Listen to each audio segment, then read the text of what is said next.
ನಮಸ್ಕಾರ ಆತ್ಮೀಯರೇ, ಹೇಗಿದ್ದೀರಾ?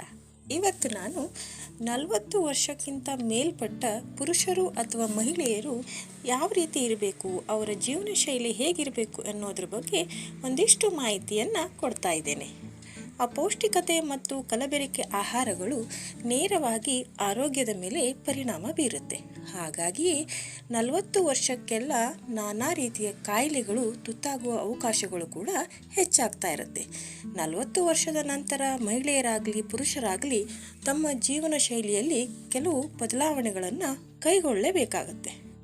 ಈ ಸಮಯದಲ್ಲಿ ದೇಹಕ್ಕೆ ನಾನಾ ರೀತಿಯ ಕಾಯಿಲೆಗಳು ತುತ್ತಾಗುವ ಸಾಧ್ಯತೆ ಕೂಡ ಹೆಚ್ಚಾಗಿರುತ್ತೆ. ದೇಹದಲ್ಲಿ ಶಕ್ತಿಯು ಕೂಡ ಕಡಿಮೆ ಆಗ್ತಾ ಬರುತ್ತೆ.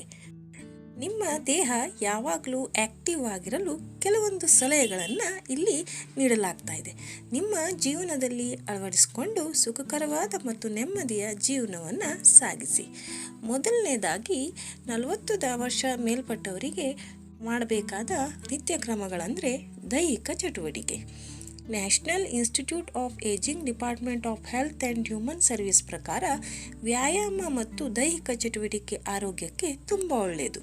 ಏನೆಂದರೆ ವ್ಯಾಯಾಮ ಮಾಡುವ ಜನರು ಹೆಚ್ಚು ಕಾಲ ಬದುಕೋದಿಲ್ಲ, ಬದಲಾಗಿ ಅತ್ಯುತ್ತಮವಾಗಿ ಬದುಕ್ತಾರೆ. 40 ವರ್ಷದ ನಂತರ ಅಥವಾ ಮೊದಲು ತಮ್ಮ ದೈನಂದಿನ ಜೀವನದಲ್ಲಿ ದೇಹದಂಡನೆ ಮಾಡುವುದರಿಂದ ಅನೇಕ ರೋಗಗಳಿಂದ ದೂರ ಉಳಿಬೋದು.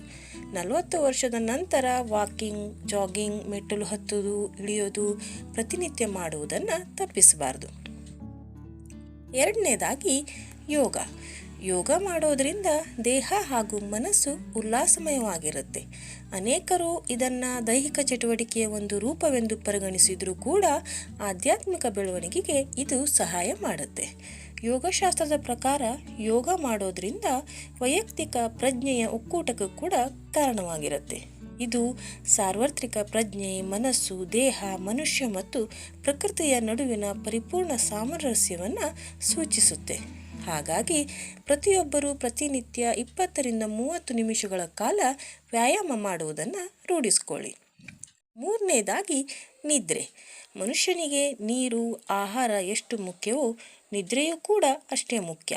ವಿಶೇಷವಾಗಿ 18 ವರ್ಷಕ್ಕಿಂತ ಮೇಲ್ಪಟ್ಟವರು ಕನಿಷ್ಠ 7 ಗಂಟೆಗಳ ಕಾಲ ನಿದ್ರಿಸಬೇಕು ಎಂದು ರೋಗ ನಿಯಂತ್ರಣ ಮತ್ತು ತಡೆಗಟ್ಟುವಿಕೆ ಕೇಂದ್ರಗಳು ತಿಳಿಸುತ್ತೆ. ಉತ್ತಮ ನಿದ್ರೆಯು ಗುಣಮಟ್ಟ ಮನಸ್ಸು ಮತ್ತು ಶರೀರವನ್ನು ಶಾಂತಗೊಳಿಸುತ್ತೆ.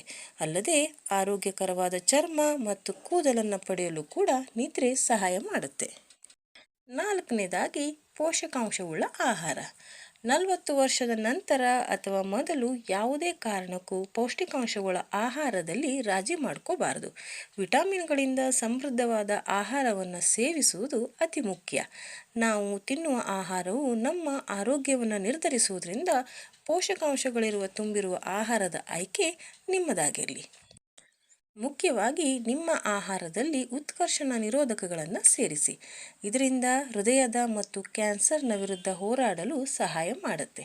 ಕೊಬ್ಬು ಹೆಚ್ಚಾಗಿರುವ ಆಹಾರ, ಸಂಸ್ಕರಿಸಿದ ಆಹಾರಗಳಿಂದ ದೂರವಿರಿ. ಐದನೇದಾಗಿ ತೂಕವನ್ನು ಪರೀಕ್ಷಿಸಿಕೊಳ್ಳಿ. ತೆಳ್ಳಗಿರುವವರು ತುಂಬ ಆರೋಗ್ಯವಂತರು ಎಂಬುದು ತಪ್ಪಾದ ಕಲ್ಪನೆಯಾಗಿದೆ.